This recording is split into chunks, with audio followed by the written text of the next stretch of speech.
आज के इस वीडियो में हम एक्टिविटी बेस्ड प्रॉफिटेबिलिटी एनालिसिस के बारे में जानेंगे कि एक्टिविटी बेस्ड प्रॉफिटेबिलिटी एनालिसिस क्या होता है, कंपनी इस एनालिसिस को क्यों परफॉर्म करती है और किस तरह से इस एनालिसिस को परफॉर्म किया जाता है। तो जैसे कि अपनी लास्ट वीडियो में हमने एक्टिविटी बेस्ड कॉस्टिंग के बारे में सीखा था कि एक्टिविटी बेस्ड कॉस्टिंग ऐसा कॉस्टिंग सिस्टम होता है जिसमें एक्टिविटी की बेसिस पर जो कंपनी है वो अपनी प्रोडक्ट को कॉस्ट एलोकेट करती है। इसी तरह से एक और हमने एक्टिविटी की बेस पर एक्टिविटी बेस्ड मैनेजमेंट का कंसेप्ट पढ़ा था, जिसमें हमने ये देखा था ऑर्गेनाइजेशन अपनी एक्टिविटीज की बेसिस पर कंपनी को मैनेज करती है और जो वैल्यू एडिड एक्टिविटीज होती हैं उनको कंपनी के अंदर रखती है और बाकी एक्टिविटीज को एलिमिनेट कर देती है।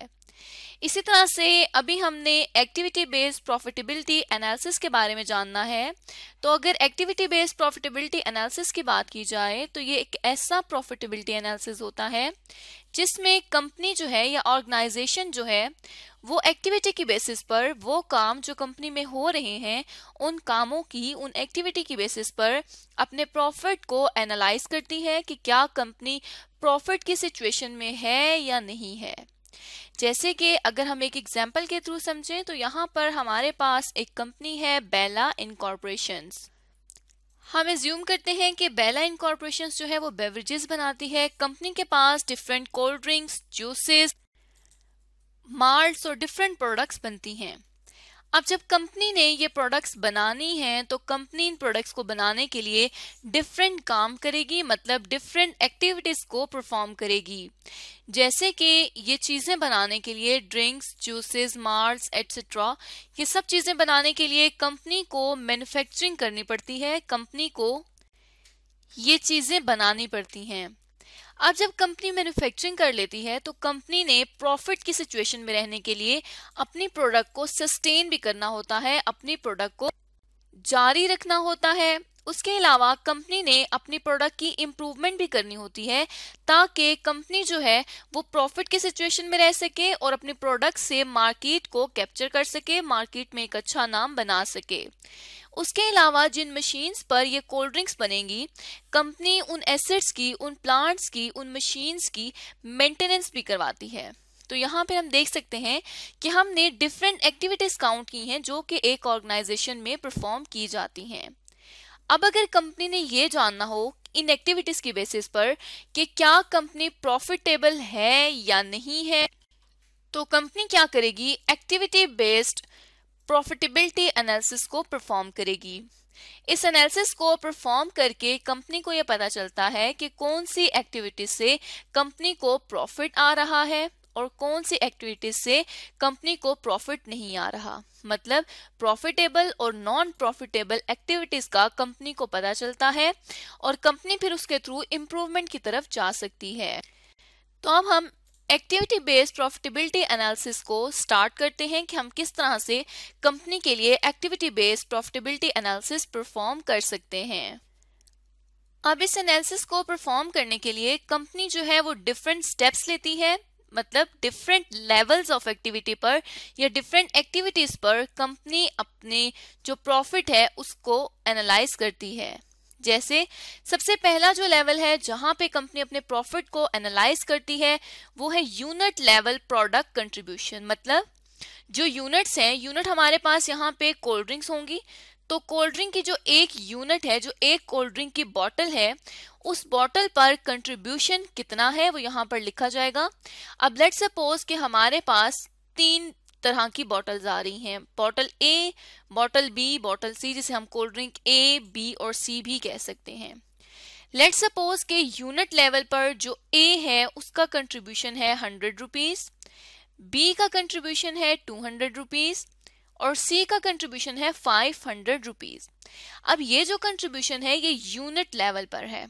इसी तरह से नेक्स्ट हम क्या करेंगे, नेक्स्ट हम ये एक्टिविटी, जिस एक्टिविटी को हम एज अ स्टेप लेंगे वो होगा product contribution after deducting batch related expenses.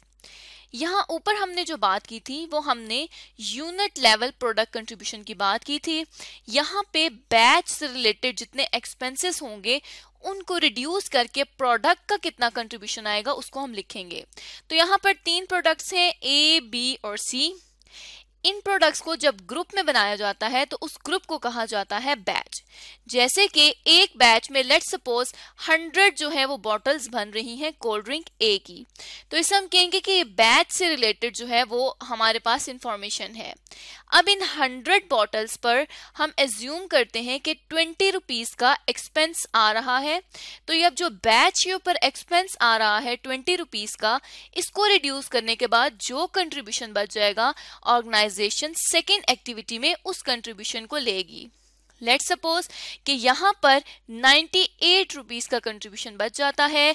यहाँ पर जो कंट्रीब्यूशन आ रहा है वो हमारे पास 190 का आ रहा है और यहाँ पर हमारे पास 510 का कंट्रीब्यूशन आ रहा है। सॉरी, यहाँ पे हमारे पास 410 का कंट्रीब्यूशन आ रहा है। अब हम देख सकते हैं कि यहाँ पर जो सेकेंड एक्टिविटी है उसको भी हमने देख लिया है और सेकेंड एक्टिविटी जो होगी वो बैच से रिलेटेड होगी। अब बैच से रिलेटेड एक्सपेंसेस कौन कौन से हो सकते हैं?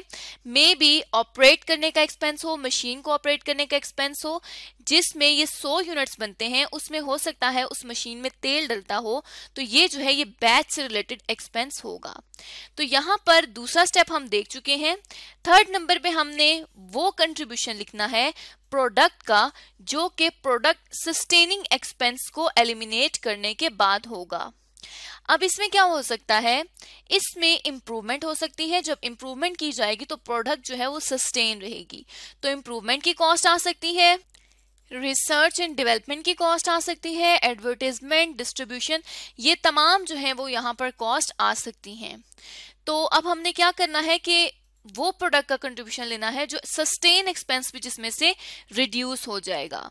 तो यहाँ पे अगर हम देखें तो लेट्स सपोज इधर आ जाएगा 90 रुपीज, यहाँ पर आ जाएगा 189 रुपीज और यहाँ पर हम कह देते हैं कि 400 रुपीज आ जाएंगे।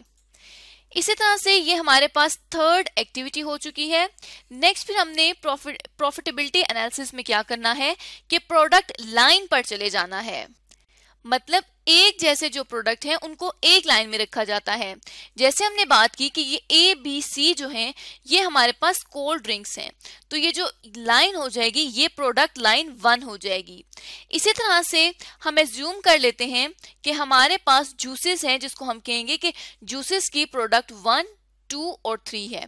अब ये जो 3 है ये हमारे पास नेक्स्ट प्रोडक्ट लाइन बन जाएगी जूसेस की, तो इसे हम कह देंगे कि ये हमारे पास प्रोडक्ट लाइन 2 है।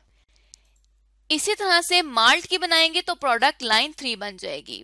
अब हम देख सकते हैं कि पहले लेवल पे हमने यूनिट का प्रोडक्ट कंट्रीब्यूशन से स्टार्ट किया, फिर हमने बैच एक्सपेंसेस लेस किए, उसके बाद हमने सस्टेन एक्सपेंसेस लेस किए, उसके बाद फिर हम प्रोडक्ट लाइन कंट्रीब्यूशन पर आ गए।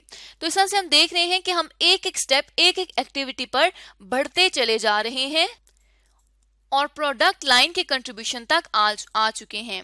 अब यहाँ पर जो एक्सपेंसेस लेस होंगे ये पूरी प्रोडक्ट लाइन के होंगे। अब जो रिसर्च और डेवलपमेंट होगी वो सारी कोल्ड ड्रिंक्स पर होगी। तो अगर सारी कोल्ड ड्रिंक्स पर पूरी प्रोडक्ट लाइन पर कोई रिसर्च एंड डेवलपमेंट या फिर कोई डिस्ट्रीब्यूशन चार्ज है तो वो हम यहाँ पर इन सस्टेनिंग एक्सपेंसेस में से लेस करेंगे। तो यहाँ पर प्रोडक्ट और प्रोडक्ट लाइन के कंट्रीब्यूशन में डिफरेंस आ जाएगा। अब यहाँ पे जो प्रोडक्ट लाइन का कंट्रीब्यूशन लेना है वो हमने ये तीनों कंट्रीब्यूशन को ऐड करने के बाद लेना है और ऐड करने के बाद जो प्रोडक्ट लाइन के सस्टेनिंग एक्सपेंस पर जो खर्चा आएगा उसको हमने एलिमिनेट करना होगा। इसी तरह जो जूसेस वाला कॉलम है, ये जो जूसेस वाली प्रोडक्ट लाइन है उसके लिए भी हम इसी तरह से 3 स्टेप्स लेंगे और तीनों के हम ऐड कर देंगे कंट्रीब्यूशन को और फिर लेस कर देंगे उसके सस्टेनिंग एक्सपेंस को। तो इस तरह से हम यूनिट से प्रोडक्ट पे, प्रोडक्ट से प्रोडक्ट लाइन पर ट्रांसफर हो जाएंगे।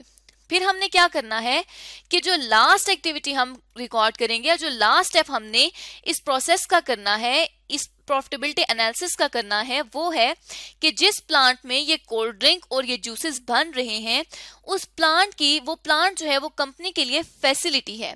तो उस फैसिलिटी को सस्टेन करने के लिए जो एक्सपेंस होंगे जैसे कि उसकी मेंटेनेंस का एक्सपेंस, वो तमाम पे हम यहाँ पर रिकॉर्ड करेंगे। उसके लिए क्या करेंगे कि जितनी भी प्रोडक्ट लाइंस हैं उनका हम टोटल कर लेंगे और फिर हम एक ह्यूज यहाँ पर लाइन ड्रॉ कर लेंगे, एक ह्यूज कॉलम कर लेंगे जो प्लांट से रिलेटेड हमारे पास सारा डेटा अवेलेबल हो जाएगा। क्योंकि एक प्लांट में सब चीजें बन रही हैं तो यहाँ पे हम प्लांट के प्रॉफिट को कैलकुलेट करने के लिए प्लांट के ऊपर जितना एक्सपेंस है उसको रिड्यूस करेंगे। वो किस तरह से, ये प्रोडक्ट लाइन का, ये प्रोडक्ट लाइन 1 का कंट्रीब्यूशन और यहाँ पे प्रोडक्ट लाइन 2 का, इन दोनों के कंट्रीब्यूशन को ऐड करके प्लांट प्रॉफिट बनाएंगे और फिर उसमें से रिड्यूस कर देंगे तमाम सस्टेनिंग एक्सपेंस। तो हमें पता चल जाएगा कि प्लांट से कितना प्रॉफिट आ रहा है। तो इस तरह से एक्टिविटीज की बेसिस पर हम प्लांट प्रॉफिट तक पहुंच जाएंगे और जितने भी प्लांट कंपनी में यूज हो रहे हैं उनको कंपेयर करेंगे और देखेंगे कि कौन सा प्लांट जो है वो कंपनी के लिए ज्यादा प्रॉफिटेबल है और कंपनी को कौन से प्लांट को एलिमिनेट करना चाहिए। तो इस तरह से कंपनी अपने प्रॉफिटेबिलिटी एनालिसिस को एक्टिविटी के थ्रू परफॉर्म कर सकती है। और जब भी हमने एक्टिविटी के थ्रू परफॉर्म करना है, इन स्टेप्स को हमेशा याद रखना है और इन्हीं स्टेप्स के थ्रू हमने प्रॉफिटेबिलिटी एनालिसिस को परफॉर्म करना है। तो इस तरह से आज की इस वीडियो में हमने जाना कि एक्टिविटी बेस्ड प्रॉफिटेबिलिटी एनालिसिस क्या होता है, कंपनी इस एनालिसिस को क्यों और किस तरह से परफॉर्म कर सकती है।